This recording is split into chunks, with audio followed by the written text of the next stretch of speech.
క్రీస్తు యేసునందు ప్రియమైన దేవుని వల్లరా,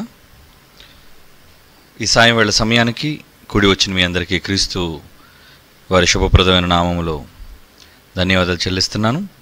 ప్రియులారా, ఈరోజు బైబిల్ నుంచి వ్రాయబడిన ఒక మంచి అంశాన్ని మీతో పంచుకోవాలని ఆశపడుతున్నాను. అది మీరు చదువుతున్న పాఠం మరణ శాసనం. ఈ పేరు వినగానే మనకు అర్థమయ్యేది,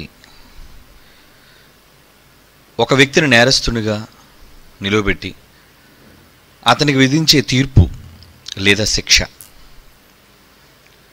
దానిని అమలు చేసేవాళ్ళు కొంతమంది అయితే, దానిని విధించేవాళ్ళు మరికొంతమంది. అయితే మరణ శాసనము అనగానే మార్చలేని ఒక శాసనం, చట్టం. శాసనము అనగా చట్టముగా కూడా మనం పిలవచ్చు. ప్రియులారా, ఈరోజు ఎన్నో శిక్షాస్మృతులు ప్రపంచంలో ఉన్నాయి. ప్రతి దేశానికి ఒక చట్టం, ఆ చట్టానికి సంబంధించిన శిక్షాస్మృతి. ఒక్కొక్క దేశ చట్టానికి ఒక్కో విధమైన శిక్షాస్మృతి అనేది ఉంటుంది. చైనాకొకటి, ఇండియాకొకటి. వారు విధించే శిక్షలు, వారు రాసుకున్న చట్టాలను బట్టి శిక్షలు వాళ్ళకి అమలు చేస్తుంటారు. అయితే ఈరోజు మనం మాట్లాడుకోబోయే అంశం బైబిలులో రాయబడిన ఒక మరణ శాసనం అనేది ఉంది. బైబిలులో రాయబడిన మరణ శాసనం. శాసనము అనగా దేవుడు శాసించినది లేదా విధించినది, అమలు చేయబోయేది.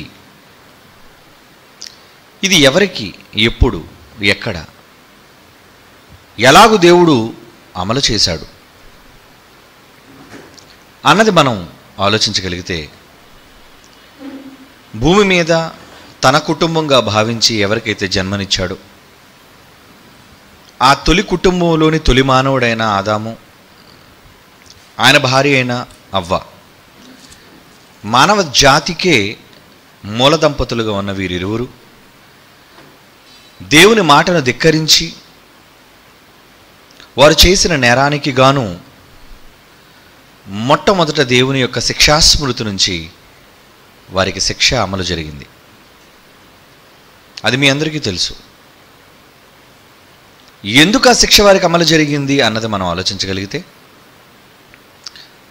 శిక్ష అమలు కాకముందు దేవుడు వారి కోసం లేదా మానవాళి కోసం ఒక శాసనాన్ని చేశాడు. దేవుడు చట్టాన్ని చేశాడు. దేవుడు ఆ చట్టాన్ని ఎవరు ఉల్లంఘించినా తప్పనిసరిగా ఆ చట్టము యొక్క శిక్షాస్మృతిని బట్టి, ఉల్లంఘించిన దానిని బట్టి వారు శిక్ష అనుభవించక తప్పదు. అదే వారు అనుభవించారు.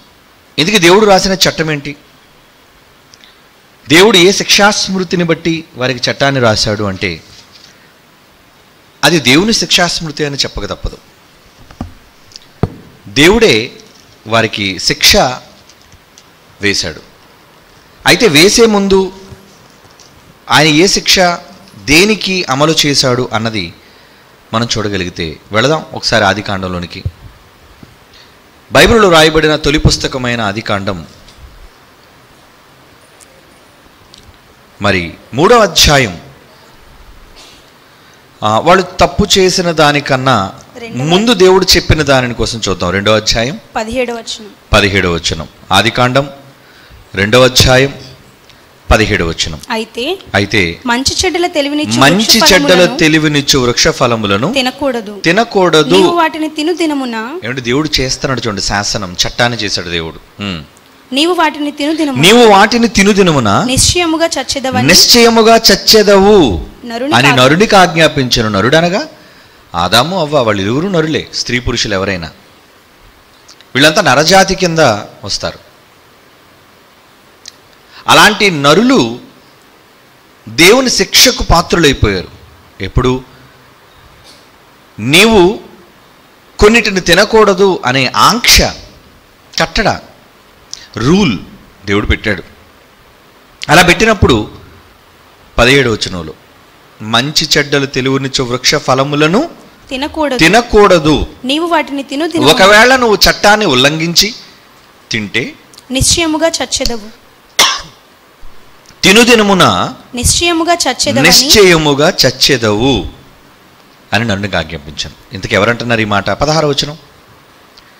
మరియు దేవుడైన యెహోవా ఈ తోటలో ఉన్న ప్రతి వృక్ష ఫలములను నువ్వు నిరభ్యంతరముగా తినవచ్చును. అయితే మంచి చెడ్డలు తెలివినిచ్చు వృక్షాన్ని తినకూడదు, తింటే దానికి శిక్ష ఇలాగూ అమలు జరుగుతుంది అనే విషయాన్ని దేవుడు చెప్పాడు వాళ్ళతో. ఇంతకీ ఎవరి మాట? ఈ మాట నోట్ చేసుకోవాలి మీరు. 16వ వచనం, దేవుడైన యెహోవా. యెహోవా అనగా తండ్రి అయిన దేవుడు అని అర్థం. తండ్రి అయిన దేవుడు తొలి మానవులకు విధించిన శిక్ష, లేదా తొలి మానవులైన వారికి వారు చేసిన ఉల్లంఘనకు, చట్ట ఉల్లంఘనకు, మాట ధిక్కారానికి ఆయన వ్రాసిన శాసనం ముందే రాశాడండి. తప్పు చేసిన తరువాత వచ్చిన శాసనం కాదు ఇది. వారు నేరం చెయ్యక ముందే దేవుడు శాసనం పెట్టాడు. ఏంటి ఆ శాసనం?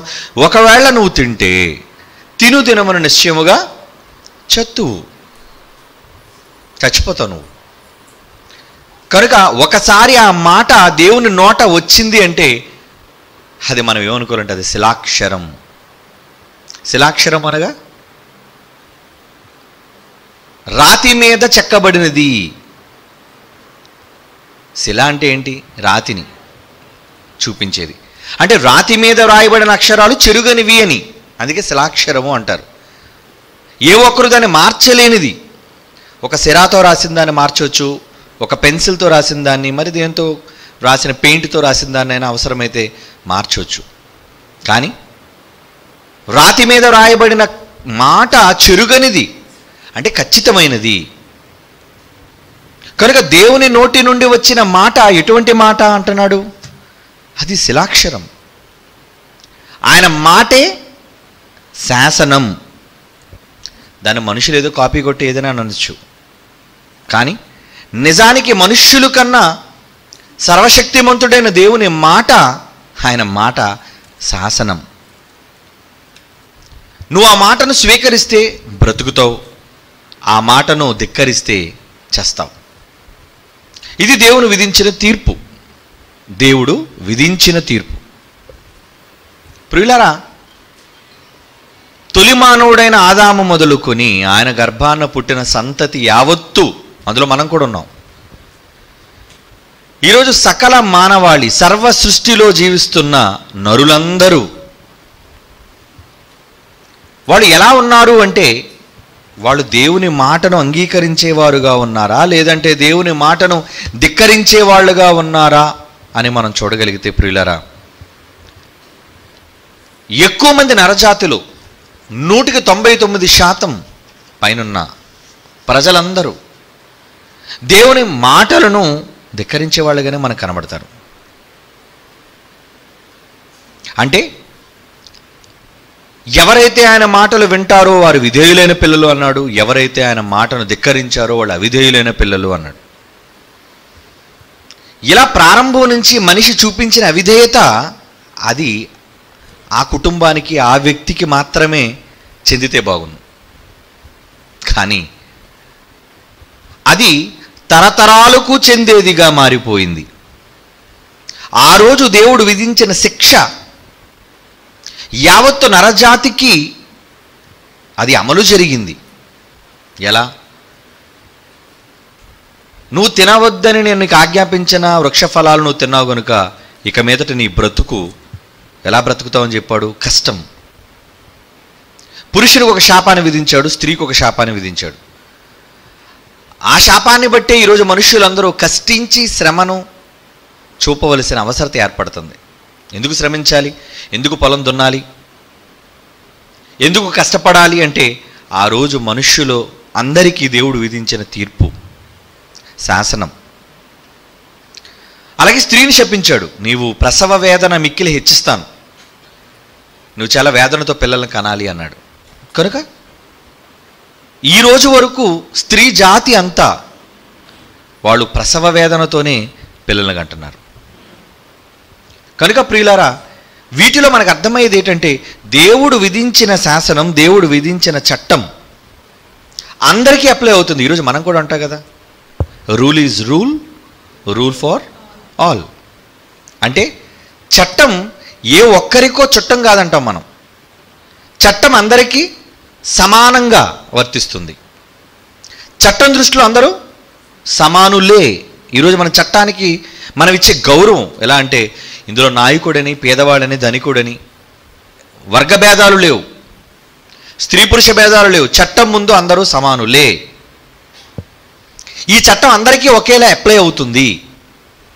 మనిషి వ్రాసుకున్న చట్టాలకే అందరిపైన సమానంగా మరి అమలు జరిగే పరిస్థితి ఉన్నప్పుడు దేవుని చట్టం, దేవుని శాసనం ఇది కూడా అందరికీ సమానంగా అప్లై అయి తీరాలి. అసలు మనిషి కూడా నేర్చుకున్నది దేవుని చట్టం నుంచేనండి. మనిషి కూడా ఈరోజు నేర్చుకున్నది దేవుడు రాసిన శాసనాల నుంచి చట్టాలను తయారు చేసుకున్నాడు. ప్రపంచ ఏ శిక్షాస్మృతి కానివ్వండి, శిక్షకు తగిన ప్రతిఫలం, శిక్షకు విధించబడవలసిన తీర్పు, జరిగిన నేరానికి గాను విధించబడవలసిన శిక్ష, ఇవన్నీ ఈరోజు పలు దేశాలు ప్రపంచంలో మరి అమలులో పెట్టుకున్నాయి. ప్రియులారా, దేవుడు కూడా తొలి మానవుడైన ఆదాము విషయంలో చేసిన శాసనం అదేమైంది? అందరికీ అప్లై అయింది. రోమీలకు రాసిన పత్రిక, అందుకు ఒక మాట మనం రోమాపత్రికలో చూడాలి. అపోస్తలుడైన పౌలు రోమీలకు రాస్తున్న పత్రిక 5వ అధ్యాయం 12వ వచనం చూడగలిగితే ప్రియులారా, అక్కడ ఏం మాట్లాడుతున్నాడో చూడాలి. అంటే ఆదాము నుంచి మిగిలిన సంతతికి ఎలాగూ ఇది వర్తించింది, రూల్, చట్టం అందరికీ ఎలా అప్లై అయింది ఈ శాసనం అనేది మనం చూడగలిగితే, రోమాపత్రిక 5వ అధ్యాయం 12వ వచనం, ఇట్లుండగా ఒక మనుషుని ద్వారా పాపము, పాపము ద్వారా మరణము లోకంలో ఎలాగో ప్రవేశించెనో అలాగునే మనుషులందరూ పాపము చేసినందున మరణము అందరికీ సంప్రాప్తమాయెను.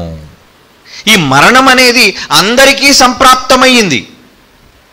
తినుదినమును నిశ్చయముగా చత్తు అని దేవుడు చెప్పిన మరణం అది బాహ్య సంబంధమైన మరణంగా మీరు పరిగణించకండి. పండు తిన్నాడు, ఆదాములు చచ్చిపోయారు, ఆ రోజు చావలేదే. అంటే దేవుని దృష్టిలో శరీర సంబంధమైన మరణం కాదది, ఇది ఎడబాటండి. శరీరము ఆత్మ కలిసి ఉంటే జీవితం, బ్రతుకు. శరీరంని ఆత్మ విడిచిపెడితే అది మనం ఏమంటున్నాం? మరణం అంటున్నాం, చావు అంటున్నాం. కానీ దేవుని దృష్టిలో అదేంటో తెలుసా? నిద్ర అన్నాడు దాన్ని. చావుని ఏమన్నాడు? నిద్రించుచున్నారు అన్నాడు. మరణాన్ని దేవుడు నిద్రతో పోల్చాడు. కనుక బాహ్య సంబంధంగా మనుషులకు శరీరానికి వచ్చే ఈ జబ్బు ద్వారా సంక్రమించే మరణం ద్వారా చచ్చిపోతాం మనం. ఎందుకంటే యాక్సిడెంటల్ డెత్ కాకపోతే రోగంతోనే చావాలి ఏ మనిషి అయినా. అది హార్ట్ అటాక్ కావచ్చు, ఊపిరితిత్తుల లోపం కావచ్చు, శ్వాస ప్రాబ్లం కావచ్చు, మరే ఇతర కారణాల వల్ల ఆయన జబ్బు వల్లే మనుషులు చచ్చిపోతారు. కనుక జబ్బులతో మనుష్యులకు సంక్రమించే ఈ మరణం అది సహజంగా అందరికీ సంభవించేది, అది చిన్నపిల్లలకు కూడా ఉంది. కానీ ఇక్కడ దేవుడు చెబుతున్నది మరణం అందరికీ సంప్రాప్తమయ్యింది, అందరూ మరణాన్ని బారిన పడ్డారు. అందులో ఆ మరణం బారిన పడిన వారిలో ఎవరున్నారని చెప్తున్నాడు చూడండి. ఇక్కడ జాగ్రత్తగా చదవాలి. రోమీలకు రాసిన పత్రిక 5వ అధ్యాయంలోనే 14వ వచనం, ఆయనను ఆదాము చేసిన అతిక్రమమును పోలి పాపము చేయని వారి మీద కూడా ఆదాము మొదలుకొని మోసే వరకు మరణమేలును. మరణం పాపము చేయని వారి మీద కూడా. అంటే పాపం చేయని వారు ఎవరండి? పసిబిడ్డలండి. నేరం చేసినందుక? అంటే శరీర సంబంధమైన చావును గూర్చి కాదు, ఒక మరణం అందరికీ సంప్రాప్తమైంది. అవిధేయత వలన ఒక రూల్ అందరికీ అప్లై అయిపోయింది. కనుక ఇప్పుడు ఆ మరణము విధింపబడిన వీరిని కాపాడాలి.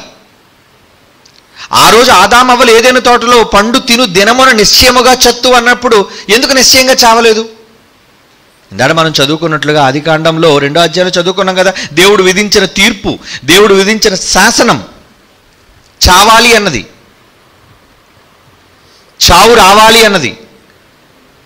కనుక అక్కడ ఆ రోజు చావలేదు వాళ్ళు, కానీ మరణించారు వాళ్ళు. దేవుని దృష్టిలో వాళ్ళు మరణించిన వారి జాబితాలో ఉన్నవాళ్ళు. అంటే శరీరపరంగా వాళ్ళు, బాహ్యపరంగా వాళ్ళు బ్రతికున్నా దేవుని దృష్టిలో వాళ్ళు బ్రతికున్నట్టు కారు. అప్పుడప్పుడు తల్లిదండ్రులు తమ పిల్లల వల్ల విసిగిపోయినప్పుడు, వారిని విడిచి వెళ్ళిపోయినప్పుడు ఆవేదనతో అనే మాట, ఏమండి వాడు బ్రతుకున్నా వాడు చచ్చినట్టేనండి అంటారు. నా కూతురు ఈరోజు బ్రతుకున్నా చనిపోయినట్టండి అని వాపోతుంటారు చాలామంది. అంటే నిజానికి వారు చనిపోయారని కాదు. ఏమంటే మీ పిల్లలు మిమ్మల్ని చూసుకోవట్లేదా? చచ్చిపోయారండి వాళ్ళు, నేను వాళ్ళకి చచ్చిపోయిన వాళ్ళు నాకు చచ్చిపోయారండి అంటుంటారు. కనుక దేవుని దృష్టిలో కూడా ఆరంభంలో ఏం జరిగింది అంటే ఇదే సంఘటన సంభవించింది. కనుక వాళ్ళు మరణించిన వారుగా దేవుడు పరిగణించాడు. ఈ మరణం పాపము చెయ్యని వారి మీద కూడా అందరికీ మరణం సంప్రాప్తమైందనే పదాన్ని వాడుతున్నాడు చూడండి. 14వ వచనం, ఆయనను ఆదాము చేసిన అతిక్రమమును పోలి పాపము చేయని వారి మీద కూడా ఆదాము మొదలుకొని మోసే వరకు మరణము ఏలెను అని కిందకు వచ్చేసరికి మరొక మంచి మాట చెప్తున్నాడు. ఒకసారి మనం 15వ వచనం చూద్దాం. అయితే అపరాధము కలిగినట్లుగా కృపావరము కలుగలేదు.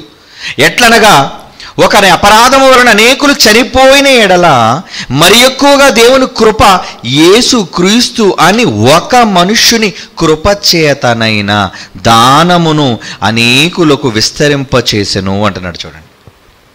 అంటే యేసుక్రీస్తు వారిని దానంగా దేవుడు ఇచ్చాడు. ఆయన రావాల్సి వచ్చింది. మొదటి వాడైన ఆదాము చేసిన అతిక్రమాన్ని బట్టి అందరూ చావాలి అన్న రూల్, అందరి మీద శిక్ష అమలు జరుగుతున్నప్పుడు, శాసనం అమలైపోయినప్పుడు పుడుతున్నారు చనిపోతున్నారు, పుడుతున్నారు చనిపోతారు శరీరపరంగా. కానీ చాలామంది దేవుని దృష్టిలో మరణించిన వాళ్ళు మరి మరణించిన వాళ్ళుగా ఉన్నారు అంటే,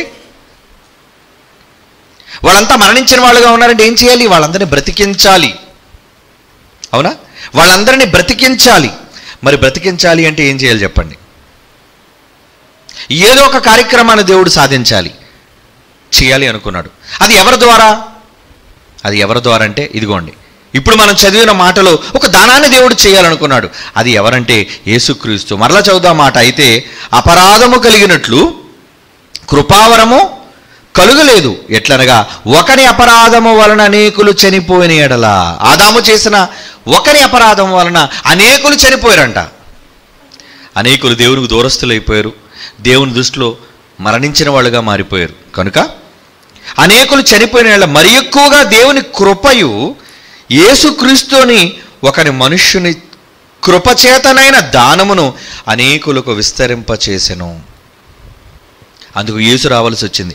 చాలామందికి యేసుక్రీస్తు వారు ఎందుకు లోకానికి వచ్చాడో, ఆయన అవసరత ఏంటో అనేది తెలియదు. యేసుక్రీస్తు ఎందుకంటే రావాలి, ఎందుకంటే సిలువ మీద చచ్చిపోవాలి, చచ్చిపోతేనే కానీ మనం బ్రతకమా, ఆయన రక్తం దేనికండి అంటే విచక్షణ లోపం వలన వాళ్ళకి బైబిల్లోని భావం లేదా దేవుని సంకల్పం, జరిగిన సంఘటనలు ఇవన్నీ అర్థం కాకపోవడం వల్ల వాళ్ళు మాట్లాడుతుంటారు. నిజానికి బైబిల్లో దేవుడు ఖచ్చితంగా రాస్తున్నాడు. దేవుడు విధించిన మరణ శాసనం, తిరుదినమున నిశ్చయముగా చత్తు అన్న శాసనం అందరి మీద ఉంది, అమలైపోయింది. అదే మీరు చదివారు ఇప్పుడు రోమపత్రిక 5:12లో. అందరి మీద అమలు జరిగిన ఈ శాసనాన్ని ఎత్తేయాలి. అందరికీ విధించబడిన శాసనం రద్దు చేయబడాలి. అసలు శాసనం ఎలా రద్దు చేయబడుతుందండి? శాసనం రద్దు చేయబడుతుందా? శాసనాన్ని రద్దు చేయగలరా? చాలా కష్టం అండి. భూమి మీద ఈరోజు ఉదాహరణకు మన దేశంలోనే ఆలోచిద్దాం. కొంతమంది కరడుగట్టిన నేరస్తులకి, తీవ్రవాదులకి మరణశిక్ష విధిస్తారు.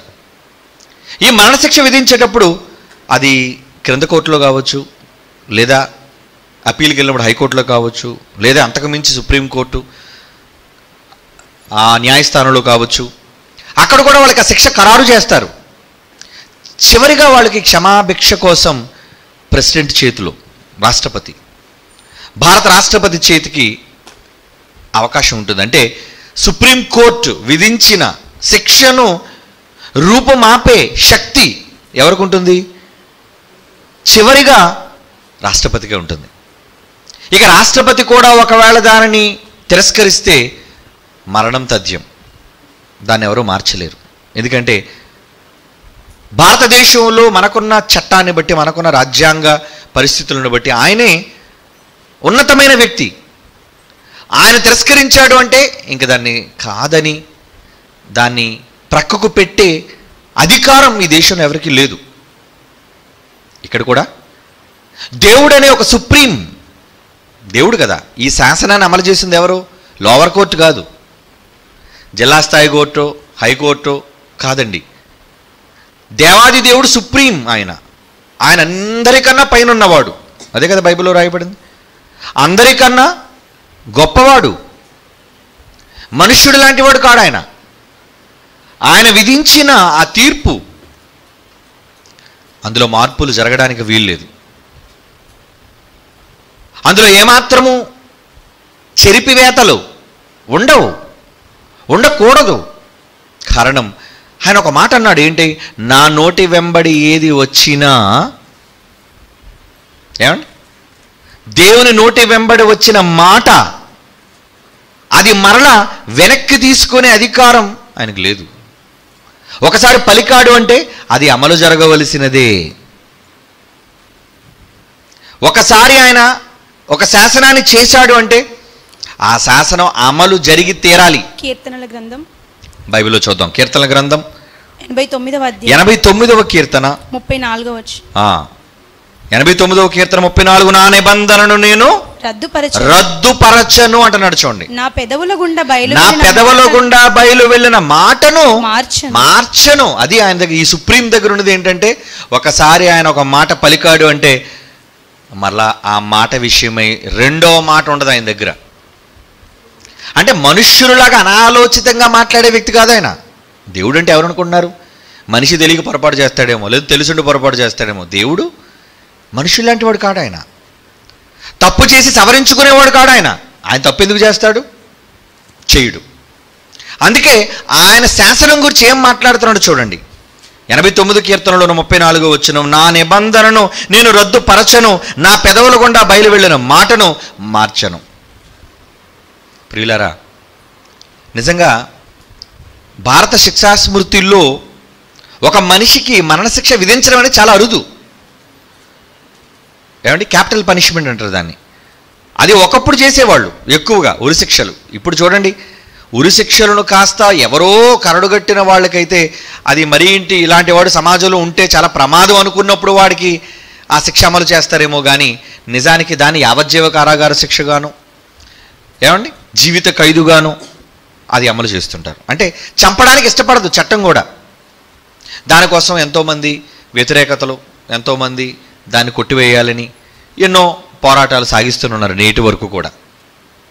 ప్రియులారా, భారతదేశంలో ఉన్న మనం అవలంబించే చట్టం ఒకసారి ఒక శాసనం చేసింది అంటే దానిపైన ఉన్నవాడు మార్చగలడేమో. అదే అనుకున్నాం కదా, సుప్రీంకోర్టు ఒకళ్ళు ఇచ్చిన తీర్పు దాన్ని కాదని క్షమాభిక్ష ప్రసాదించవచ్చు రాష్ట్రపతి. కానీ ఇక్కడ దేవుడు ఆయనే అందరికన్నా అత్యున్నతమైన వాడు.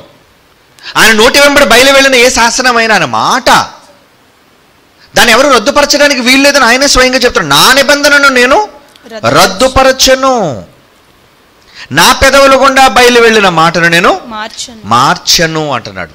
అంటే దీన్ని బట్టి మనం అర్థం చేసుకోవాల్సింది ఏంటంటే, దేవుడు పలికిన ప్రతి మాట అది ఒక నిబంధన, అదొక ధర్మశాస్త్రం, అదొక చట్టం, అదొక శాసనం. మరి ఇప్పుడు దేవుని ద్వారా మానవాళికి ఏమొచ్చింది? ఒక మరణ శాసనం వచ్చిందండి. ఒక మరణ శాసనం అనేది యావత్తు మనుష్యులందరికీ వచ్చేసింది. అందరి మీద అది అమలైపోయింది. ఒకరి మూలముగా అందరికీ వచ్చేసింది అంటున్నాడు. చూడండి మరొక మాట, ఇందాక మనం చదువుకున్న మాటలోన అపోస్తలుడైన పౌలు రోమీలకు రాస్తున్న పత్రికలో మరొక మాట చూద్దాం. రోమీలకు రాసిన పత్రిక 5వ అధ్యాయంలో 18వ వచనం 19వ వచనం కూడా చూద్దాం ప్రియులారా. కాబట్టి రోమాపత్రిక 5వ అధ్యాయం 18, 19 వచనాలు. కాబట్టి తీర్పు అనేది ఒక్క అపరాధం మూలమున వచ్చినదై మనుషులందరికీ శిక్షావిధి కలుగుటలో ఎలాగూ కారణమాయను. ఇక్కడ చూడండి, మనుషులందరూ అంటున్నాడు. చూడండి, అందరికీ అప్లై అవుతుంది ఇది. అలాగే ఒక్క పుణ్యకార్యము వలన, ఒక మంచి కార్యం, ఒక పవిత్ర కార్యం వలన కృపాదానము మనుషులకందరికీ జీవప్రదమైన నీతి విధింపబడుటకు కారణమాయను. ఏమంటున్నాడండి? ఒక పాపకార్యం మనుషుడు చేస్తే అందరికీ అప్లై అయింది, అవునా? ఒక పాపకార్యం చేస్తే అందరికీ అప్లై అయింది. ఒక పుణ్యకార్యం చేస్తే అది కూడా అందరికీ విధించబడుతుంది అంటున్నాడు. ఏమండి, ఒకటి బాగా ఆలోచించండి లాజికల్గా. మనం ఏం తప్పు చేసామంటే మనకు ఆ మరణం వచ్చింది? మనం ఏం తప్పు చేసాం? ఆదాం కదండి పొరపాటు చేశాడు. ఆదాం పొరపాటు చేశారు కదండి, మేమేం పొరపాటు చేసామంటున్నారా? అందులో మీరు ఒకటి ఆలోచించాలి. భూమి మీద ఉన్న సకల మనుష్యులు ఎవరి నుంచి వచ్చారు మీరు చెప్పండి? ఆదాము. అంటే దేవుడు ఆ మనిషి అయిన ఆదాముకు శిక్ష అమలు చేస్తున్నప్పటికీ మీరంతా ఎక్కడున్నారు? ఆదాములో మీరున్నప్పుడు అది ఆదాముకు వర్తిస్తుందా? ఆదాములో ఉన్న మీకు కూడా వర్తిస్తుందా? అంతేనండి. ఆదాములో ఉన్న అందరికీ అది వర్తించి తీరుతుంది. ఉదాహరణకి మీకు అర్థమయ్యేలాగా మరోలా చెప్తాను నేను. ఆస్తి, నేను కోటీశ్వరుని అనుకోండి, నాకు 100 కోట్ల ఆస్తి ఉంది. ఈ 100 కోట్ల ఆస్తిని నేను రాయాలనుకుంటున్నాను. ఏమండి, ఈ 100 కోట్ల ఆస్తిని వ్రాసేటప్పుడు నా భార్యకి రాశాను. నేను, నాకు పిల్లలు లేరు, నా భార్యకి రాశాను. ఏమండి, ఈలోపు ఈ శాసనం రాసేశాను, నేను వీలునామా రాసేశాను. వ్రాసిన తర్వాత నాకు పిల్లలు పుట్టారు. ఏమండి, నేను నా భార్యని ప్రేమించడంలో 100 కోట్ల ఆస్తి ఆమె పేరు మీద రాశానండి. ఈలోపు నాకు పిల్లలు జన్మించారండి, వారసులు వచ్చారు. భార్యకు రాశాను కాబట్టి ఆమెకే వర్తిస్తుందా, వీళ్ళకు కూడా వర్తిస్తుందా? పుట్టిన వాళ్ళకి. ఈరోజు చట్టం ఏమంటారు చెప్పండి? ఆయన వారసుడండి, ఆయన గర్భాన్ని పుట్టాడు కాబట్టి ఆయనకు రైట్ ఉంది, బర్త్ రైట్ అన్నారు దాన్ని. అంటే పుట్టుకతో సంక్రమించిన హక్కు. ఈరోజు ఆస్తులు అనేవి ఈ చట్టం ఎలా పరిగణిస్తుంది చెప్పండి? ఒకవేళ మీ తాత నిజంగా నేను ఆస్తి రాయలేదనుకోండి, నేను రాయకుండా 100 కోట్ల ఆస్తి రాయకుండా నేను చచ్చిపోయాను అనుకోండి, నేను రాయకపోయినా నా గర్భాన పుట్టిన పిల్లలకి అది వస్తుందా రాదా? మరి వాళ్ళ నాన్న వీలునామా రాయలేదండి, వాళ్ళ నాన్న చట్టంలో ఏది దస్తావేజుల్లో ఆయన ఏమి సంతకాలు పెట్టలేదండి అంటే పెడితేటి పెట్టకపోతే ఏంటి? నా గర్భాన పుట్టారు కాబట్టి తర్వాత వాళ్ళందరికీ కూడా ఆస్తి సమానంగా రావాలి. ఎందుకు రావాలి? నీలో నుంచి వచ్చాడు వారసుడు, నాకు వస్తుంది. ఏమండి, నా ఆస్తి నా గర్భాన పుట్టిన కొడుకు వస్తుంది. ఒకవేళ వాడు కొడుకుంటే వాడు కొడుకు వస్తుంది. ఇంకా తరాలు తిన్నా తరగని ఆస్తులు ఉంటే వాళ్ళ కొడుకులు కూడా వస్తుంది. అవునా కదా మీరు చెప్పండి? అంటే ఆస్తిని అయితే మాత్రం పని చేసుకుంటావా డబ్బు వస్తుందని? ఏమండి, అప్పులు అయితే పంచుకోవండి. ఈ మధ్య చూడండి, కుటుంబాల్లో అప్పులు పంచుకోరు. మా నాన్న చేసిన అప్పుకు నేను ఎలాగండి బాధ్యుడిని? మీ నాన్న ఎవరి కోసం చేశాడు? నీ కోసం చేశాడు అప్పు. నువ్వు తీర్చకపోతే అలా తీర్చు. అంటే తల్లిదండ్రులైన వాళ్ళు అప్పు చేయటం వలన దాని బాధ్యత తీర్చవలసింది వారసులైన పిల్లలే. మా నాయనమ్మ అప్పు చేసిందండి, మా నాయనమ్మ అప్పు పడిందండి. దాన్ని ఎవరు తీర్చాడు తెలుసా? నా తండ్రి తీర్చాడండి. అంటే ఆవిడ అప్పు చేయడం ఏంటి, నా తండ్రి తీర్చడం ఏంటి? ఇది జరిగింది వాస్తవంగా. ఎందుకు తీర్చారు? నువ్వు కొడుకు కదా. అంటే ఒక కుమారుడుగా. అలాగని ఈయన కోసం ఏమో అప్పు చేయలేదులేండి. ఆవిడేదో వ్యక్తిగతమైన కారణాల చేత ఏదో అప్పు చేసింది, ఆ తర్వాత అప్పు తీర్చకుండా ఏదో కారణం చేత ఆవిడ చనిపోయింది. కానీ ఆ అప్పు తీర్చవలసిన బాధ్యత కుమారుడుగా ఆమె గర్భాన్ని పుట్టాడు కాబట్టి నా తండ్రి మీద పడింది ఆ భారం, ఆయన తీర్చేశాడు అప్పు. ప్రియులరా, మొత్తానికి వారసత్వం అనేది నీలో నుంచి వచ్చే ప్రతి ఒక్కరికి ఆ వారసత్వపు హక్కు అనేది వస్తుంది. అదే మన చట్టం కూడా ఈరోజు పరిగణించే వారసత్వపు హక్కు అని. దేవుడు మరి ఆయన గర్భం నుంచి వచ్చిన ఆదాము అప్పటికి మంచోడే, బాగున్నాడు, చాలా బాగున్నాడు. అవ్వ, ఇద్దరు బాగున్నారు. ఎప్పుడైతే అపవాది ఎంటర్ అయిందో, దేవుని మాటకి వీళ్ళు అవిధేయులయ్యారో, వీళ్ళిద్దరి అవిధేయత వీళ్ళిద్దరి గర్భం నుంచి పుట్టిన వాళ్ళందరికీ వచ్చేసింది. ఇప్పుడు చెప్పండి, ఇది న్యాయమే కాదా? న్యాయమే, న్యాయం. ఎందుకంటే ఆదాము కయ్యిన్ని హెబెల్ని కనీసం తర్వాత పొరపాటు చేయలేదు. ఎప్పుడు పొరపాటు చేశారు వీళ్ళు? పుట్టకముందే పొరపాటు జరిగింది. కనుక దేవుడు చట్టాన్ని విధించినప్పుడు, శాసనాన్ని రాసినప్పుడు, మరణ శాసనాన్ని రాసినప్పుడు ఈ శాసనం అందరికీ అప్లై అవుతుంది. కనుకనే ఈ మాట రాస్తున్నాడు. చూడండి, రోమిలికి రాసిన పత్రిక 5వ అధ్యాయం. ఇప్పుడు మరలా చదువుతున్నాడు 18వ వచనం. కాబట్టి తీర్పు ఒక అపరాధ మూలముగా వచ్చినది, మనుషులకు అందరికీ శిక్షావిధి కలుగుటకై ఎలాగూ కారణమాయనో, అలాగే ఒక పుణ్య కార్యము వలన కృపాదానము మనుషులకు అందరికీ జీవప్రదమై నీతి విధింపబడుటకు కారణమాయను. 19వ వచనం చదువుతున్నాయి. అనగా ఒక మనుషుని అవిధేయత వలన అనేకులు పాపులుగా ఎలాగూ చేయబడిరో, అలాగే ఒకని విధేయత వలన అనేకులు నీతిమంతులుగా తీర్చబడుదురు. మొత్తానికి మన ఆది తండ్రి అయిన ఆదాము పెట్టాడండి పెంట మనకి. ఆయన చేసిన అవిధేయత. అప్పుడప్పుడు అంటూ చూడండి, మా నాన్న నా కొంప ముంచాడండి బాబు. ఎందుకు? బతుకున్నప్పుడల్లా ఎక్కడ పడితే అక్కడ అప్పులు చేసి చచ్చిపోయాడు చల్లగా. ఇప్పుడు ఎవరికి పీక చుట్టుకుంది? అది కొడుగ్గా, వారసుడిగా వారసులు పీక చుట్టుకుంటుంది. అప్పుడు ఏం చేస్తారు? ఏమండి, చాలామంది తండ్రులు లేని వారు తాగుబోతులు, జోదగాళ్ళు, జులాయిగాళ్ళు ఉన్నప్పుడు ఏం చేస్తారంటే ఎక్కడ ఊరి నిండా అప్పులే చేసేసి చల్లగా గుండు పొడితో చచ్చిపోతాడు. ఆ తర్వాత బతుకుండి చచ్చేది ఎవరు? పిల్లలు. అప్పుడు పిల్లలు ఏమనుకుంటారు? చచ్చిపోతే చచ్చిపోడు కానీ ముసలోడు బోల్డ్ ఆస్తి అని ఇచ్చాడు కాదు, కానీ అప్పులు మాత్రం బోల్డ్ చేసి ఇచ్చాడండి నాకు. తప్పదు, తీర్చాలి. కొడుకుగా, వారసుడుగా వారసత్వాన్ని బట్టి నీకు వస్తుంది. అది మంచి అయినా చెడైనా. ఉదాహరణకి తల్లిదండ్రులకి ఎయిడ్స్ ఉందనుకోండి, పుట్టిన పిల్లలకి ఏమొస్తుంది? ఎయిడ్స్. వాళ్ళేం తప్పు చేశారు? వాళ్ళు ఏం రెడ్ లైట్ ఏరియాకి వెళ్ళారా? లేదే. తల్లి తండ్రి వారికి ఎయిడ్స్ అయితే పుట్టిన పిల్లలు వాళ్ళే నేరం చేశారండి. తండ్రి చేశారండి తప్పు. ఏమండి, ఎక్కడో వాడు తప్పు చేశాడు పాప. వాడు నమ్ముకున్నందుకు భార్య ఏం చేద్దాం, ఇంట్లో ఉంటుంది. వీడు ఎక్కడెక్కడ తిరిగేసాడు, రెడ్ లైట్ ఏరియాకి వెళ్ళి వచ్చేసి జాగ్రత్తగా ఇంజక్షన్ ఎవరికి ఇచ్చాడు? భార్యకి ఇచ్చాడు. వీళ్ళిద్దరికి ఎయిడ్స్ వచ్చింది. ఆ తర్వాత వీళ్ళిద్దరూ తెలియకుండా బిడ్డకి జన్మనిచ్చేశారు అనుకోండి, వాళ్ళు ఎయిడ్స్ బిడ్డకే జన్మనిస్తారు. అంటే దీన్ని బట్టి అర్థమైంది ఏంటి? అది మంచో చెడో, అది మేలో కీడో అందరికీ అప్లై అవుతుంది. నువ్వు తప్పు పట్టడానికి ఎవరో కుదరదు. ఆదాము తప్పు చేశారంటే నువ్వు లేవేంటి? ఆదాంలో నువ్వు వారసుడు కావేంటి? ఆదాంలో నువ్వు ఉన్నావు పాలిభాగస్తుడిగా. అవునా? లేవి ఏమంటున్నాడు?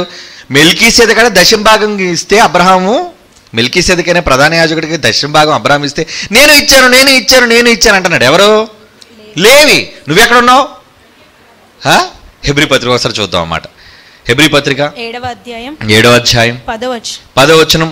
హెబ్రీ పత్రిక 7వ అధ్యాయం 10వ వచనం. మెల్కీసెదెకు అతని పితరుని కలుసుకొనినప్పుడు లేవి తన పితరుని గర్భములో ఉండెను. లేవి తన పితరుని గర్భములో ఉండెను అంటే ఎవరున్నారు? లేవి ఉన్నాడండి. అంటే మంచి చేసినప్పుడు నేను ఉన్నానని చెప్పుకోను, నువ్వు చెడు చేసినప్పుడు మాత్రం చెప్పుకోవా నేను ఉన్నానని. చెడు చేసినప్పుడు చెప్పుకోవాలి. కనుక ప్రియులారా, ఇక్కడ మీరు ఆలోచించవలసింది ఏంటంటే అందరికీ అప్లై అయింది. ఇప్పుడు దీన్ని ఎలా చేయాలి? దేవుడు శాసనమా? ఆయన మాట రద్దు చేయడు. చావాలరా అన్నాడు, అంతే. చావాలి. మరణం అందరికీ సంప్రాప్తం అయిపోయింది అన్నాడు. మరి మరణాన్ని ఎత్తేదలా? ఆయన మాటను ఆయన రద్దుపరుచుకునేవాడు కాడు. ఆయన మాట శిలాక్షరం అయినప్పుడు ఏం చేయాలి? ఆ మాటను తీసేయాలంటే ఏదో రబ్బర్ పట్టుకుని చెరిపేస్తావా? లేదా కాగితం ఉంది కాబట్టి చింపబడేస్తావా? ఇది కాగితాలతో రాతలతో సంబంధించింది కాదు. ఇది మనుషుల బ్రతుకుల పైన అమలైన శాసనం. ఇది అది మరణ శాసనం. అంటే ఎలా ఉండాలండి? భయం. కొద్ది రోజులు నేను ఉరి తీసేస్తానని చెప్పారు అనుకోండి, ఎలా ఉంటావు? ఆనందంగా, ఏమండి, హుషారుగా ఉంటావా? చావడానికి రోజులు లెక్క పెట్టుకుంటూ బిక్కుబిక్కుమంటూ బాధతో ఉంటాడండి మనిషి. కారణం మరణ శాసనం వచ్చేసింది. Death day. ప్రియులారా, మనుష్యులందరూ దేంట్లో ఉన్నారు? ఒక గొప్ప మరణ శాసనం అనే చట్రంలో ఉండిపోయారు. ఆడికి తెలియదు పాపం, ఆడికి తెలియదు. కానీ దేవుడు కృపాదానం, పుణ్యకార్యం, ఒక గొప్ప కార్యక్రమాన్ని చేయాలనుకున్నాడు. ఏంటా గొప్ప కార్యం? చూద్దామండి అసలు మాట. హెబ్రీయులకు రాసిన పత్రిక 9వ అధ్యాయం. అపోస్తులైన పౌలు హెబ్రీయులకు రాస్తున్న పత్రిక 9వ అధ్యాయం 15వ వచనం చూద్దామండి. ఈ హేతు చేత, హెబ్రీ పత్రిక 9వ అధ్యాయం 15వ వచనం, ఈ హేతువు చేత మొదట నిబంధన కాలములో జరిగిన అపరాధముల నుండి విమోచన కలుగుటకై ఆయన మరణము పొందినందున పిలువబడిన వారు నిత్యమైన స్వాస్థ్యము గూర్చి అయిన వాగ్దానమును పొందు నిమిత్తము ఆయన క్రొత్త నిబంధనకు మధ్యవర్తి అయి ఉన్నాడు. ఏమంటున్నాడండి? క్రొత్త నిబంధనకు మధ్యవర్తి అంటున్నాడు. చూడండి, మరణ శాసనం ఎక్కడ ఉండునో అక్కడ మరణ శాసనము వ్రాసిన వాని మరణం అవశ్యం. పడిందండి ఇక్కడ క్లాజ్ మనకి. ఏమన్నాడు? చట్టంలో మరొక శాసనం ఉంది. ఎందుకంటే సెక్షన్లో సబ్ సెక్షన్లు ఉంటాయి, అలాగే క్లాజుల్లో సబ్ క్లాజులు కూడా ఉంటాయి. దేవుడు చట్టాన్ని రాశాడు, చట్టాన్ని అమలు చేయమన్నాడు. ఈ చట్టంలో మరొక మాట కూడా ఉందండి. ఏముంది ఇక్కడ చెప్తున్నాడు చూడండి. మరణ శాసనము ఎక్కడ ఉండునో అక్కడ మరణ శాసనము రాసిన వాని మరణం అవశ్యము. అవశ్యం అంటే కన్ఫర్మ్. ఎవరైతే డెత్ పెనాల్టీ రాశారో ఆ వ్రాసిన వాళ్ళు చావాలి అనే రూల్ ఒకటి ఉంది. మరణ శాసనము రాసిన వాని మరణము అవశ్యము అంటే, అవశ్యము అనగా ఖచ్చితం. ఆ శాసనము ఎవరైతే వ్రాసాడో ఆ శాసనము రాసిన వాడు మరణము పొందితేనే గాని అది చెల్లదు. అంటే ఇప్పుడు చెల్లాలి అంటే, శాసనం చెల్లాలి అంటే ఏం చేయాలి? రాసినవాడు చావాలి. ఉదాహరణకి వీలునామా రాశాను. ఎలా? 100 కోట్ల ఆస్తికి యజమాని నేను, నాకున్న ఏకైక వారసుడు, వానికి నా యావదాస్తి, ఏమండి రకరకాల భాష ఉంటుంది కదండి. అంత రాసిన తర్వాత నా మరణానంతరం, నా తదనంతరం ఈ ఆస్తి వానికి చెల్లుతుంది అని నేను రాశాను అనుకోండి. ఇప్పుడు కుమారుడు దానికి హక్కుదారుడు ఎప్పుడు అవుతాడు? నేను బతుకుంటే వాడికి ఆస్తికి హక్కుదారుడు అవుతాడా? ఏమండి? నేను రాసిన శాసనం, నేను చేసిన చట్టం, నేను రాసిన లా ఎలా ఉందంటే తదనంతరం, అవునా? నా మరణానంతరం. కనుక ఇప్పుడు ఆస్తి వాని చేతుల్లోకి రావాలి అంటే వ్రాసిన వాడు ఏమవ్వాలి? చావాలి. వ్రాసిన వ్యక్తి మరణిస్తేనే కానీ ఆ చట్టం అతనికి అప్లై అవ్వదు. నువ్వు ఏ కోర్టుకి వెళ్ళు. అందులో మన చట్టాల్లో ఇంకోటి కూడా ఉందండి. ఉదాహరణ, గిఫ్ట్ రాశారనుకోండి, గిఫ్ట్ డీడ్ 100 కోట్లు నేను గిఫ్ట్గా నా కొడుకు. ఎందుకంటే సహజంగా పిల్లలకి ఇచ్చేదంతా గిఫ్ట్ డీడ్లోనే రాస్తారు వాళ్ళు. క్రయ విక్రయాలు దస్తావేజుల కింద ఉండవు అవన్నీ. ఎందుకంటే అవతల పార్టీ వాడు బయట పార్టీ అయితేనే ఇవన్నీ రాసుకుంటారు. కానీ సొంత వాళ్ళు అయినప్పుడు, నీ రక్త సంబంధికులుగా ఇస్తున్నప్పుడు అది దానం అవుతుంది. గిఫ్ట్గా రాస్తాం మనం. ఏమండి? ఒకసారి గిఫ్ట్గా రాసిన తర్వాత నేను బతుకుంటుండగా మరలా గిఫ్ట్ని కొట్టేయచ్చు, మార్చుకోవచ్చు నేను. ఏమండి? అది ఉంది ఈ మన చట్టంలో. నేను గిఫ్ట్ రాసిన తర్వాత 100 కోట్లు రాశాను నా కొడుక్కి, తర్వాత మళ్ళీ లేదు గిఫ్ట్ ఇటు రాసి కొట్టేసి ఇంకో ఈ 100 కోట్లు 50 కోట్లు నా భార్యకి, 50 కోట్లు నా కుమారునికి అని రాశాను అనుకోండి, ఆ ముందుది మళ్ళీ రద్దు అయిపోతుంది. ఇటువంటిది ఉంది క్లాజ్. కానీ ఇక్కడ బైబిల్లో క్లాజ్ ఏంటి? ఈ క్లాజ్ చూడండి ఎలా విచిత్రంగా ఉందో. ఏమంటున్నాడు? మరలా చదువుతాం అన్నమాట. హెబ్రీ పత్రిక 9వ అధ్యాయం 16వ వచనం, మరణ శాసనము ఎక్కడ ఉండునో అక్కడ మరణ శాసనము రాసిన వారి మరణం అవశ్యం. ఆ శాసనము రాసిన వాడు మరణము పొందితేనే గాని అది చెల్లును. అది వ్రాసిన వాడు జీవించుచుండగా అది ఎప్పుడైనను చెల్లునా? చెల్లుతుందా? చెల్లదుగా. బాగుంది ఈ మాట. మాకు అర్థమైందండి అనుకున్నారా? మరొకటి చెప్తాను ఇప్పుడు మీకు. ఏదేను తోటలో మనిషికి మరణ శాసనం రాసింది ఎవరు? దేవుడు. దేవుడైన యెహోవా. అందుకే చదివించాను అందరూ మీతో. మళ్ళీ ఒకసారి చూద్దాం. ఆదికాండం 2వ అధ్యాయం. ఆదికాండం 2వ అధ్యాయం 16వ వచనం చూడండి. దేవుడైన యెహోవా ఈ తోటలో ఉన్న ప్రతి వృక్ష ఫలమును నువ్వు నిరభ్యంతరముగా తినవచ్చును. అయితే మంచి చెడ్డల తెలివినిచ్చు వృక్ష ఫలమును తినకూడదు.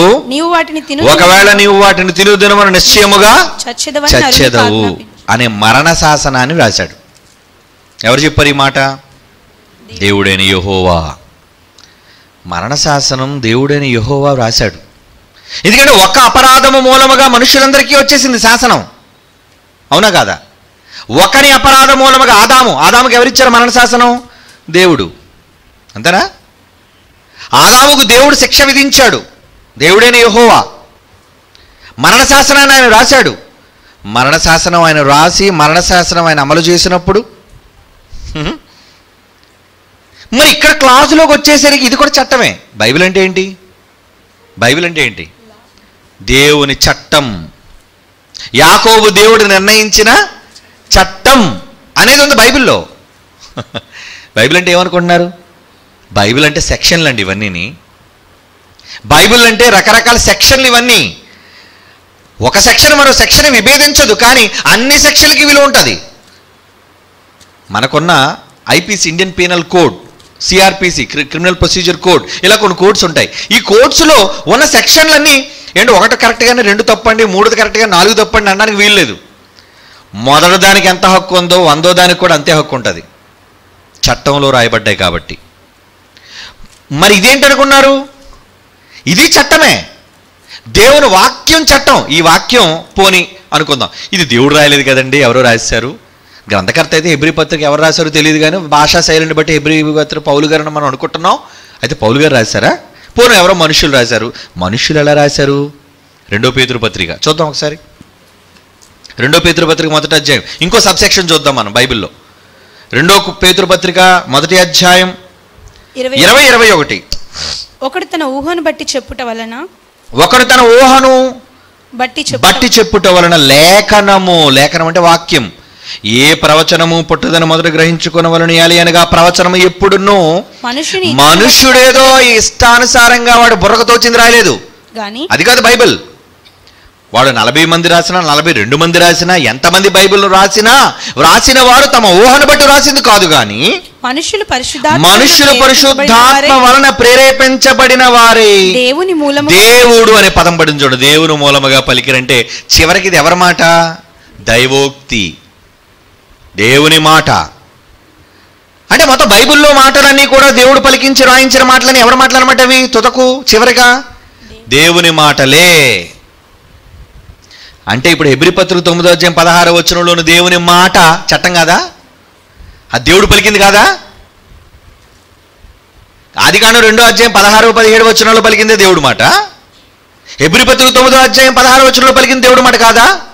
ఇది దేవుని మాటే. అందులో చావాలని ఉంది, చావ వచ్చేసింది అందరికీ. మరణం అందరికీ సంప్రాప్తం అయిపోయిందని రోమాపత్రికలో ఆ చట్ట ప్రకారంగా చెప్పేశాడు.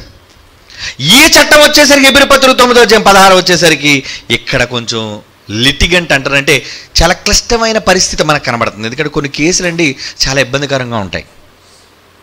అవి తేల్చడం చాలా తెగిపోతాయి, కానీ చాలా జాగ్రత్తగా తేల్చాలి. ఎలా పడితే అలా తేల్చేయకూడదు. కొన్ని తొందరగా అందవు. కొన్ని కేసులు చాలా జటిలమైన కేసులు అంటారు. మన దేశంలో అండి రామ్ జెఠ్మలానీ అని చాలా పెద్ద అడ్వకేట్ అండి, సుప్రీంకోర్టులో చాలా పెద్ద అడ్వకేట్. అంటే వాళ్ళు లిటిగెంట్స్ అంటారంటే ఎవరికి తట్టని పాయింట్ అడిగి తడుతుంది. ఈవెన్ మన జగన్ కేసు వాదించడానికి కూడా హెలికాప్టర్ మీద రప్పించారు ఆయన్ని. మీ గతంలో తెలుసో తెలీదు. అంటే కొన్ని సందర్భాల్లో వాళ్ళ ప్రమేయం, ఎందుకంటే వీళ్ళు పెద్ద లాయర్లు అండి, పెద్ద అడ్వకేట్లు వాళ్ళంతా. అంటే ఎంతో అనుభవం కలిగిన వాళ్ళు, చాలా పెద్ద వయసు అతనికి. రామ్ జెఠ్మలానీ అంటే దేశంలోనే పెద్ద పేరు ఆయనకి. అంటే పెద్ద పెద్ద కేసులు సాల్వ్ చేయాలంటే చిన్న చిన్న చెట్టు కింద పీటలాటలు సరిపోరు. దానికి అనుభవంతో కూడిన జ్ఞానం కావాలి. కనుక అది సాల్వ్ చేయాలి. ఆ సాల్వ్ చేయాలంటే చట్టం ఉంటుంది ఒక పక్క, ఇదేం చట్టానికి భిన్నంగా కనబడుతుంటుంది. ఇప్పుడు ఎలా ఈ అపరాధిని కాపాడేది ఎలా, వీడిని తప్పించేది ఎలా, దానికి ఎన్నో ఆలోచించాలి. ఇప్పుడు ఇక్కడికి వచ్చి మిమ్మల్ని ఒక దగ్గర తీసుకెళ్తాను. హెబ్రీ పత్రిక 9:16 మరలా చదువుదాం. మరణ శాసనము ఎక్కడ ఉండునో అక్కడ మరణ శాసనం రాసిన వారు మరణం అవశ్యం. ఆ శాసనము రాసిన వాడు మరణము పొందితేనే గాని అది చెల్లదు, పొందితేనే గాని అది చెల్లును. అయితే రాసిన వాడు జీవించుచుండగా అది ఎప్పుడైనాను చెల్లునా. ఏమంటే ఇప్పుడు దేవుడు మరణ శాసనం రాశాడు, ఇప్పుడు ఎవరు చావాలి? ఎవరు చావాలి చెప్పండి? ఇప్పుడు మరణ శాసనం రాసింది దేవుడు, ఎవరు చావాలి? ఎవరు చచ్చిపోయినట్టుగా మీకు తెలుసు? యేసుప్రభు. యేసుప్రభు చచ్చిపోతాడు. మరణ శాసనం చేసింది ఎవరు చెప్పండి? యేసుప్రభువా? ఒకరు యేసుప్రభుది అనుకుందాం. ఆయన ఏమన్నాడు తెలుసా? బాబు ఈ శాసనం తమరుగానే ఏమేమి చేశారంటే, బాబు నన్ను అంటారేంటి, ఇదే నేను చేయలేదు, ఈ శాసనం నాది అనుకుంటున్నారా? అందుకే ఆయన ఒక మంచి మాట అన్నాడండి. ఆయన ఏమంటున్నాడో చూడండి. ఈ మాట చదివితే ఆయన ఎలాగా జాగ్రత్త పడ్డాడో అన్నది మనం ఆలోచించవచ్చు. ఏమంటున్నాడంటే ఒక మాట చూద్దాం. యోహాను సువార్త 17:10. యోహాను సువార్త 17:10. నావన్నీయు నీవి, నీవియు నావి. అంటే ఇప్పుడు యేసుప్రభు వారు చెప్పినదంతా కూడా ఎక్కడి నుంచి నేర్చుకున్నాడు? ఎవరు చెప్తే నేర్చుకున్నాడు? ఎవరు చెబితే వచ్చి చెప్పాడు? ఏమండి?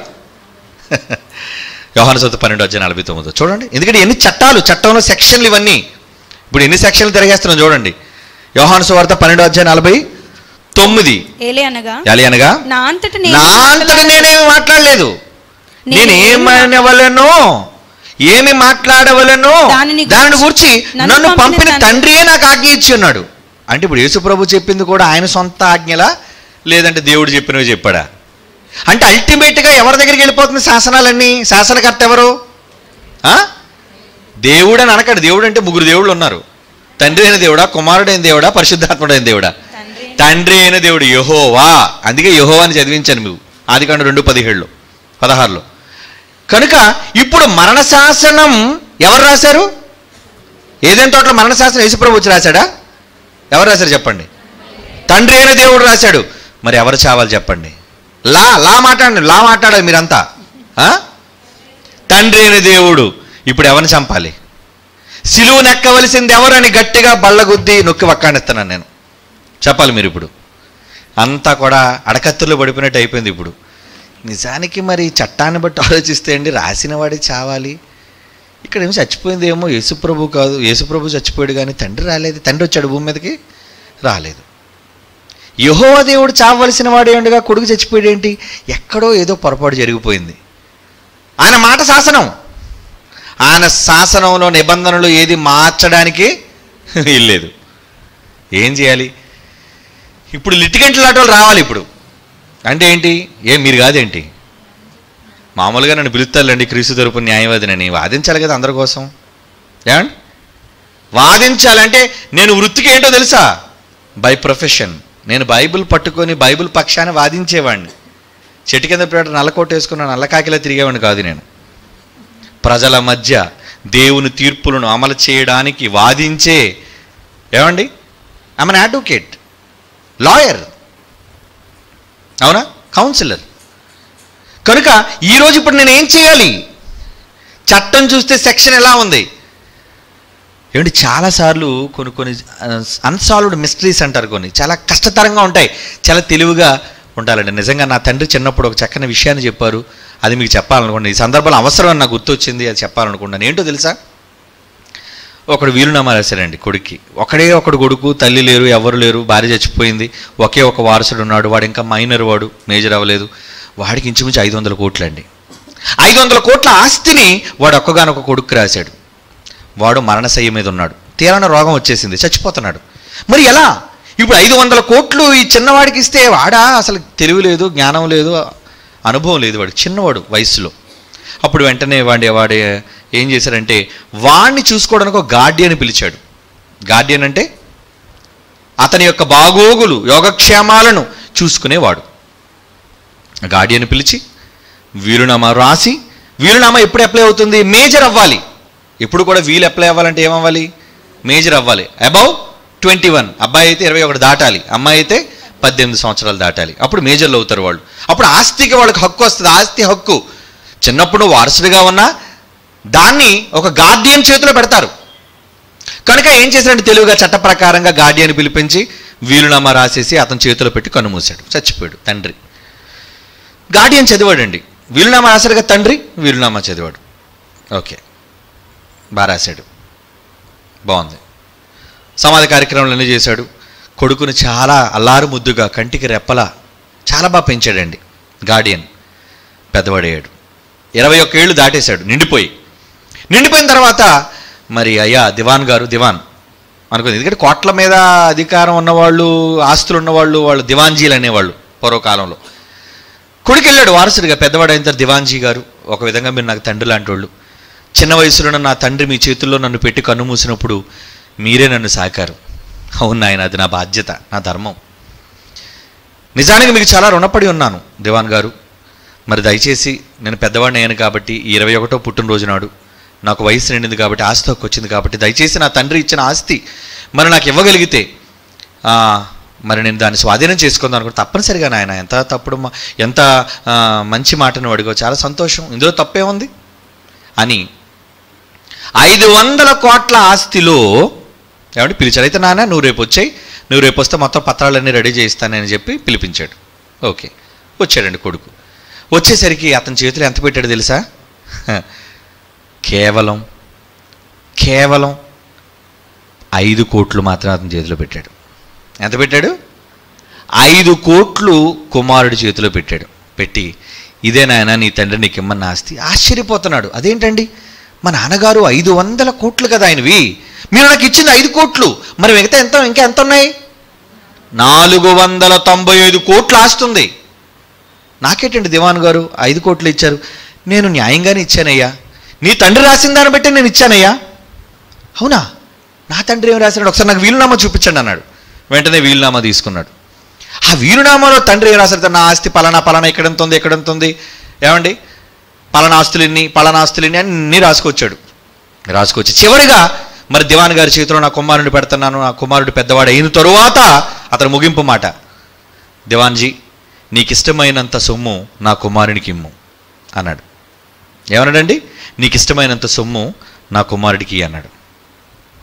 కనుక నాయన నీకు ఇవ్వాలనికి నాకు ఇష్టమైంది ఇదే, 5 కోట్లు మాత్రం నీకు ఇవ్వడం సమంజసం నేను అనుకుంటున్నాను.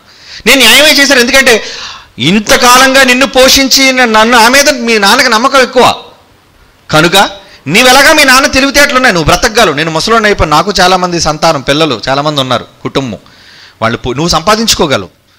మీ నాన్న నేను చేసిన పరిచయను గుర్తించి ఈరోజు నాకు ఈ వీలునామా ఈ విధంగా రాసి ఇచ్చాడు. కనుక నేను నీకు ఇస్తాను, 5 కోట్లు తీసుకుని వెళ్ళిపో అన్నాడు. పట్టుకుని వెళ్ళిపోయాడండి. ఏమంటాడు? ఏడుపు.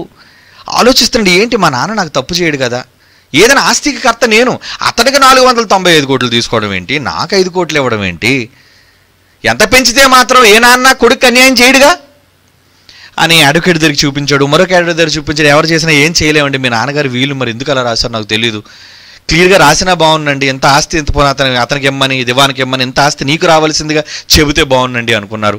ఎవరి దగ్గరికి వెళ్ళినా అందరూ కూడా తృణీకరిస్తున్నారు. అప్పుడు ఒక మేధావి దగ్గరికి వెళ్ళాడు వీలునామా పట్టుకొని. ఎప్పుడైతే ఆ అనుభోగ్యుడైన వాడు ఆ వీలునామా చూశాడో, బా మీ నాన్న ఏం తెలివైనడయ్యా, బ్రహ్మాండం, కేసు నువ్వే గెలుస్తావు, 10 కోర్టుకు వచ్చి అన్నాడే కానీ ఇతను సంతోషించాలో తెలియదు, బాధపడాలో తెలియదు, చాలా బాధతో ఉన్నాడు. ఏదో కొంత ఏమండి సముద్రంలో ఏదో చిన్న చిరుదీపంలాగా ఆయన మాట అనిపించి ఏదో ఆశ, పోన్లే ఆస్తి తిరిగి వస్తుంది కదా అని ఉద్దేశంతో కోర్టుకెళ్ళాడు. అంతేనండి, ఏదో ఇరు వర్గాల వారు నిలబడ్డారు. దివాన్జీ కూడా వచ్చాడు. ఇతను ప్రతివాది కదండి, లాయర్గా. ఒకసారి దివాన్ గారు జడ్జి గారి ముందు మీకు ఇవ్వబడిన ఆ వీలునామా ఒకసారి చదవండి అన్నాడు. చదువుతానండి తప్పనిసరిగా. చదివాడు. ఎంత ఉందండి చివరిలో? మీరు ఎంతమంది ఉంది? నీకు ఇష్టమైనంత సొమ్ము నా కుమారునికి ఇమ్మని ఉందండి, నాకు ఇష్టమైన 5 కోట్లు అండి, ఆయనకి ఇచ్చానండి. ఓకే అండి, చాలా మంచి ఇచ్చేసారు. ఏదైనా అబ్బాయిని ఎప్పటివరకు చాలా యోగక్షేమాలన్నీ జాగ్రత్తగా చూసి అతనికి చాలా ఖర్చు పెట్టి గొప్పగా పెంచారు. ఈ విషయంలో మేము మీకు ధన్యవాదాలు తెలియదు. మరి ఏమనుకున్నారండి దివాన్ గారు? నేను నమ్మకంగా ఉన్నానండి, ఆస్తులన్నింటినీ కాపాడానండి, అందుకే వాళ్ళ నాన్నగారు నాకు ఇచ్చారండి. దివాన్ గారు మరొకసారి మళ్ళీ మీరు చదవండి అన్నాడు. 2వ సారి చదివాడు. మరోసారి చదవండి మీరు అన్నాడు. 3వసారి చదివాడు. 4వసారి చదవండి. 5వసారి. ఎన్నిసార్లు అండి చదవమంటారు? నాకు చిరాకు వస్తుంది. చదవండి, అందులో ఉంది, అందులో పాయింట్ ఉందండి, నేను ఇప్పుడు చెప్తాను. ప్రతి ఆస్తికి కర్త కుమారుడే, ప్రతి తండ్రి ఆస్తికి వారసుడు కొడుకు అవుతాడు. ఇది సహజంగా మనందరికీ తెలిసింది. కానీ నిజంగా అతని తండ్రి అతనికి ఎందుకు అన్యాయం చేశాడని అతను అనుకున్నాడు. అన్యాయం ఏంటండి, నేను చక్కగా చూశాను, కాపాడాను అన్నప్పుడు మీరు ఒక్కసారి మీరు విసుక్కోకుండా ఈసారి మీరు చదవండి అన్నాడు. అప్పుడు చదివాడు. ఏమని? చివరి మాట చదవండి, ఎందుకంటే వీళ్ళంతా రాయడం, అక్కడక్కడ ఎన్ని ఆస్తులు ఉన్నాయి ఎన్ని రాయడం ఎందుకంటే ఎన్ని ఎకరాలు, చివరి మాట చదవండి. అదే కదా మీరు? అవును. నీకు ఇష్టమైనంత సొమ్ము నా కుమారునికి ఇమ్ము. ఎంత ఇచ్చారు మీరు అతనికి? 5 కోట్లు ఇచ్చాను. మీ దగ్గర ఎంత ఉంది? 495 కోట్లు. మీ దగ్గర ఎంత ఉందండి అడిగాడు. మళ్ళీ 495 కోట్లు. ఎంత ఇచ్చారు ఆయనకి? 5 కోట్లు. మీ దగ్గర ఎంత ఉంది? 495 కోట్లు. ఎందుకుంది మీ దగ్గర? మీ దగ్గర ఎందుకు ఉంది అది? 495 కోట్లు నా దగ్గర ఉందండి. అవునండి, నాకు ఇష్టం ఇది. మళ్ళీ చెప్పండి, మళ్ళీ చెప్పండి. 495 కోట్లు ఏంటది? మీకు ఇష్టం. Note this point your honour. ఒక తండ్రిగా ఆయన రాసిన వీలునామా ఏంటో తెలుసా? మీకు ఇష్టమైన 495 కోట్లు అతనికి ఇచ్చి, మీకు ఇష్టం లేదు కాబట్టి 5 కోట్లు అతనికి ఇచ్చారు, ఈ 5 కోట్లు మీరు తీసుకొని వెళ్ళిపోండి అన్నాడు. జడ్జికి మైండ్ గాబరా అయిపోయింది. ఏంటిది, ఈ సెక్షన్ ఏంటి, ఇది ఎప్పుడు నేను ఆలోచించలేదు. Hats off. ఎందుకంటే జడ్జి గారు కూడా కొడుక్కి అనుకూలంగా తీర్పు ఇవ్వాలన్నాడు. కానీ రూల్ ఎక్కడ చూస్తే ఎలా ఉంది? ఇక్కడ రూల్ ఎలా ఉంది చెప్పండి? చాలా తేడాగా ఉంది ఈ సెక్షన్. ఇక్కడ చాలా తేడాగా ఉంది. కొడుక్కి ఇద్దామన్నా రూల్కి వ్యతిరేకంగా జడ్జి కూడా ఏం చేయడానికి వీలేదు. అబ్బా వండర్ఫుల్, ఏం చెప్పాను. జడ్జి గారు కూడా క్లాప్స్ కొట్టి 495 కోట్లు నీకు ఇష్టం కాబట్టి నీ దగ్గర ఉంచుకున్నావు.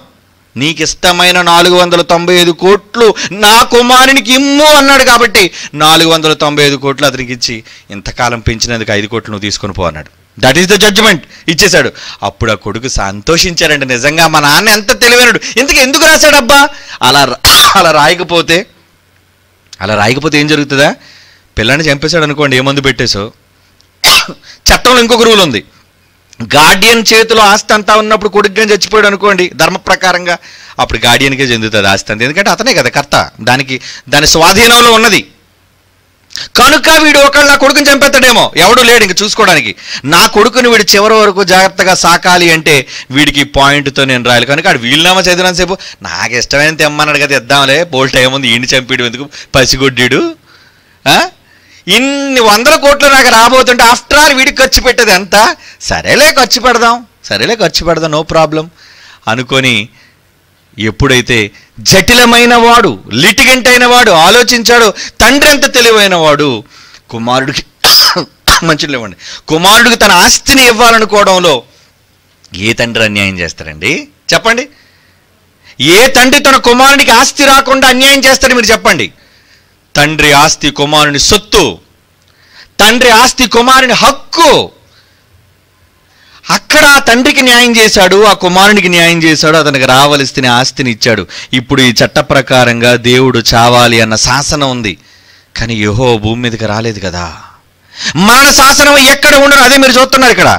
మరణ శాసనము ఎక్కడ ఉండునో చదవండి ఆ సెక్షన్. ఇప్పుడు వీలునామా, దేవుడు రాసిన వీలునామా, ఆయన నోటి వెంబడి వచ్చిన వీలునామా. ఏంటా వీలునామా? హెబ్రీ పత్రిక 9వ అధ్యాయం 16వ వచనం, మరణ శాసనము ఎక్కడ ఉండునో అక్కడ మరణ శాసనము వ్రాసిన వాని మరణం అవశ్యం. ఆ శాసనము రాసిన వాడు మరణము పొందితేనే గాని అది మరణము పొందితేనే అది చెల్లును. అది వ్రాసిన వాడు జీవించుచుండగా అది ఎప్పుడైనానో చెల్లునా. మరి యెహోవా చావలేదు కదా. ఇప్పుడు దీనికి మనం చేయవలసిన న్యాయం ఏంటి? ఈ మరణ శాసనంలో ఉన్న అర్థం ఏంటి? ఇప్పుడు చెప్పుకోవడానికి టైం లేదు మనకి. ఓకే, నెక్స్ట్ క్లాస్లో దీని ముడి మనం విప్పుకుందాం. ఓకేనా? కళ్ళు మూసుకొని ప్రార్థన చేసుకుందాం. పరిశుద్ధుడైన తండ్రి, మీరు ఎంతో ప్రేమమయులు, మీ ఆలోచన అమోఘమైనది, అపూర్వమైనది తండ్రి. దేవా, మీ మనస్సును గ్రహించని మానవ సమాజం మీ నోటి వెంబడి వచ్చే ప్రతి శాసనం, దాని వెనుక ఉన్న అర్థాన్ని ఆలోచించకుండా అపార్థం చేసుకుని ఎందరో బైబిల్ తప్పని, తండ్రిగా మీరు చావలేదు అని, కుమారుడిగా అతన్ని చంపారు అని ఎన్నో మాయ మాటలు చెప్పి బైబిల్ తప్పుడు గ్రంథం అని నిరూపించడానికి ప్రయత్నపడుతున్నారు. నా నాయన, నీ పిల్లలుగా, నీ వారసులుగా మీ ఆలోచనను మా పుట్టుకతో సంపాదించుకున్న మేము బైబిల్ చేతబట్టిన వారమై న్యాయమైన మీ తీర్పులను ఈ సమాజానికి ప్రకటించులాగున మీ జ్ఞానాన్ని మాకు నేర్పించవలసిందిగా ప్రార్థిస్తూ క్రీస్తు యేసు వారి అమూల్యమైన నామంలో ఈ ప్రార్థన మీకు సమర్పించుచున్నాము తండ్రి. ఆమేన్.